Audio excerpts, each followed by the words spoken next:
It's time for Tech 65 first look, and guess what we have in our hand today? This is the Blackberry Playbook. This is Blackberry's one of the first few Blackberry tablets that's going to be coming out pretty soon. And so yeah, we're quite excited about this. Let's take a very close look at the hardware itself. So this is a 7-inch display, and the resolution is 1024 by 600. So it's a very high resolution display, so you can see that the pixel density is actually very high. So you know, for the amount of resolution, the amount of screen there is there, so that's kind of cool. And so it's a full capacitive touchscreen, and the touchscreen parts exceed the display itself, so that allows you to actually have gestures. So what I mean is that, for example, if I have an app here, when I actually swipe my finger beyond the display, can I just do this kind of thing, it'll give me extra menus. If I swipe upwards, it'll bring me back to the home screen, and so on and so forth. So that's kind of cool. I'll just show you a little bit more about it later. So on the front right here, we have a light sensor as well as a 3-megapixel front-facing camera. So that's pretty awesome. 3-megapixel front-facing camera. Usually front-facing cameras are very lousy, so we're kind of excited about this one. And right here on the top here, you got the power button right here. So this is the only thing about this design is that the power button is a little small, so it's a little bit difficult to press. I guess after a while you get used to it, but yeah, just take note of that. You got a volume control right here as well as a media button that allows you to pause and play music. You got a microphone over here as well as on this side as well. So this is a stereo microphone. That's kind of cool. And you got a 3.5mm headphone jack. And on the front, speaking of microphones, there are 2 speakers, right? So one on the left and one on the right as well. That gives you really, really good stereo sound. And trust me, the audio on this thing is really quite amazing. So you gotta listen to it. It's one of the best speakers we've heard so far on a tablet device, so that's kind of cool. Okay, on the left and the right, you've got nothing. So right here you got the mini HDMI, and through this you can actually output any video that's playing on it. In fact, it will output the entire user interface, so that's kind of cool. It mirrors the entire Playbook user interface on an HD TV, and if you're watching a 1080p video from YouTube, it will actually output the resolution at 1080p. So that means that this device has a lot of horsepower. We'll take a look at that later. Right, so you got micro USB here as well as the dock connector for for charging and other things like that. And right here at the back you got a 5-megapixel camera, and it's got this little nice finish, this rubbery kind of texture throughout the entire device. It makes it very comfortable to grip on. And as you can tell, like every modern device today, the display is a fingerprint magnet. Alright, so let's take a look at the user interface. This is the Blackberry Tablet operating system, and this is based off something called QNX, so that's QNX. It's a company that Blackberry acquired a while ago. And the interface, when you first look at it, it looks just like what you will find on a normal Blackberry. You got a little tray at the bottom here, which is the app launcher, right? So the same thing that you find on Blackberry OS 6, right? You got the All, Favorites, Media, and then so in this case right here, there's Games. So if you click this, you get the entire app launcher.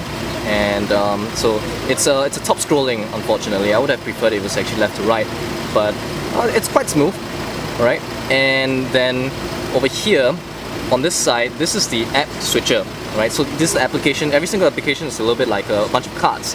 It's a lot like the WebOS by HP. And so right here on the top you got the notification bar. And it's a very useful notification bar. So over here you got the music, and this one allows you to change the orientation lock, so you can turn the orientation lock on and off, which is, so here's a cool thing, right? I can rotate this way, I can even use it upside down. And just to prove a point, I'm just going to carry on the entire demo with the Blackberry upside down. And so over here you got the Bluetooth on-off switch, the Wi-Fi on-off switch, as well as a battery indicator. And then over here you can bring down the settings.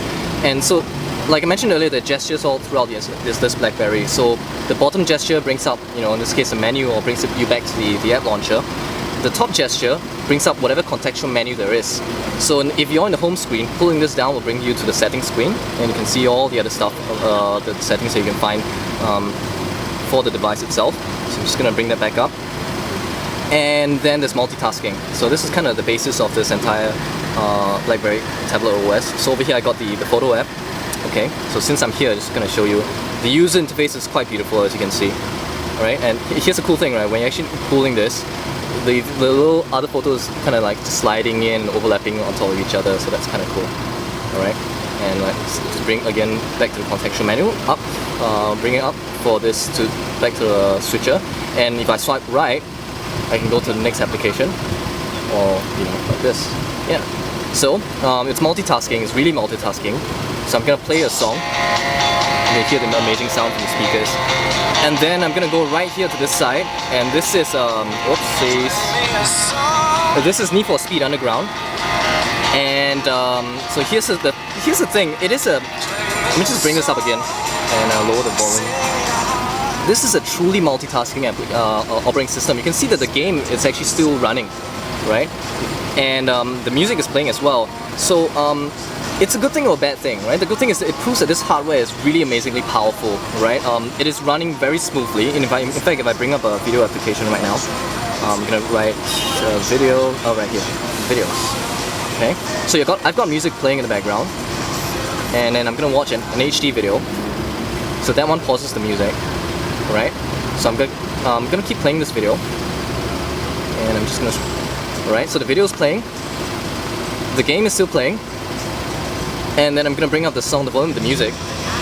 So the music is playing, the game is playing, and then if I come back to the song, to the music player right here, and then and then play the song.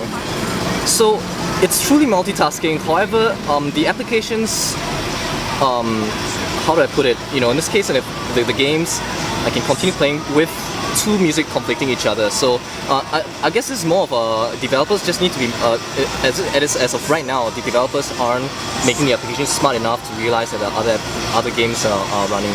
But just to demonstrate, this is how you quit an application. Whoa. Right. Yeah. So, but the cool thing is it is really very multitasking, and then I'm just going to show you how multitasking it is. We just run the game, and while that's happening, I'm just going to leave the game itself. And this is actually very cool. So I'm actually right now on the app screen. I can, you know, scroll through right here, and if you notice, when I'm tilting the game itself, the game is still running. I mean, I'm still playing a racing game while I'm, you know, browsing a photo, while I'm looking at a video playback. That's actually that's amazing. So this talks about the performance of this game itself. So I'm just gonna quit this game. Yeah, so this is the multitasking part of this, which is really, really powerful, but developers just need to make it a little bit smarter. As of right now, it is literally, you know, for example, we don't know why you want to play a game while you're switching applications. We don't know why you'll be watching a video while you're doing something else, but it can do that. Yeah. So another thing about the user interface that you might notice, and this seems to be something that's intentional, is that you feel that there's a little bit of inertia when you're actually moving the applications around. So, you know, let's say I'm going to go to all, just to kind of prove the point.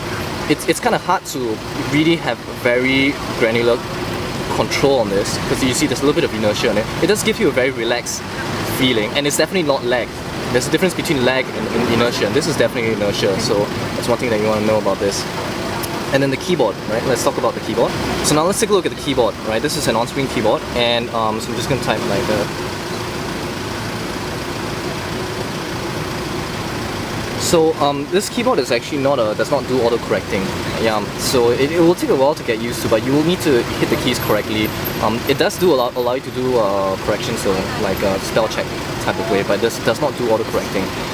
Pressing and holding allows you to show you accents, and the keyboard does show whether it's caps or not caps. And if this is very nice, it makes a lot of sense to make the numbers a numpad rather than a grid across there. So this is another interesting thing about this. You can see all the different kind of symbols. So this is the on-screen keyboard. And yeah, so that's most of the stuff that I want to show you.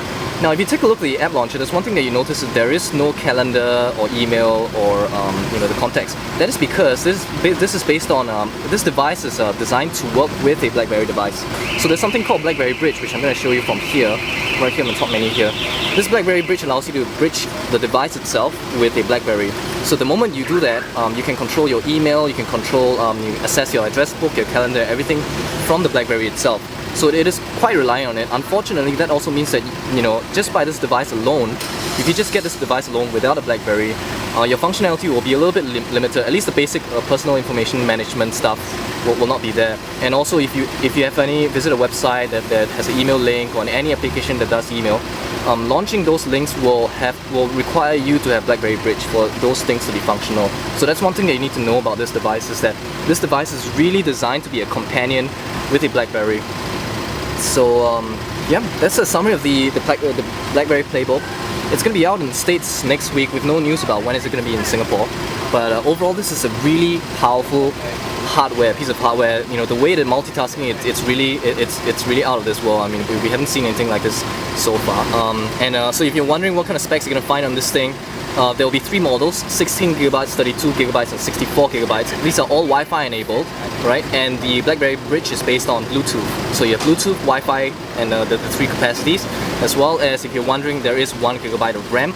It's a dual-core 1 GHz processor, so that's probably what's making this device such a powerful piece of hardware, right? So this is the BlackBerry Playbook, right? Just can't wait to see it in Singapore.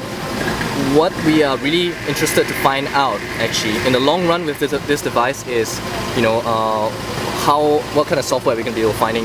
Right now, for developers, there's a lot of platforms that they can develop on. There's, you know, the BlackBerry stuff. There's Adobe Air, and as some of you probably heard, you can actually people can actually port Android applications and get it to run on the BlackBerry Playbook as well. So yeah, this is the BlackBerry Playbook. Right, if you want to see more videos just like the one you just saw, www.tech65.org. That's the address that you want to go. And yeah, so that's it. Thank you for watching. Goodbye.